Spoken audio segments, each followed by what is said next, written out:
नमस्कार मित्रांनो, आपण आज एकलेहरा या गावी आलो आहे बघा.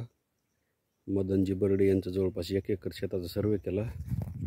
1 एकरमध्ये आपल्याला एकलेहरचा पॉईंट सापडला आहे. 1 ते 1.25 इंची पाणी लागण्याचा चान्स आहे. 2 जागेवर पाणी मिळेल. 60 ते 70 फुटाच्या दरम्यान एकदा आणि 90 ते 120 फुटाच्या दरम्यान एकदा. गाडी आज बोलवत आहे. गाडी आज येणार आहे त्यांची. थोड्या वेळात आपल्याला हा पॉईंटचा रिझल्ट कळेल.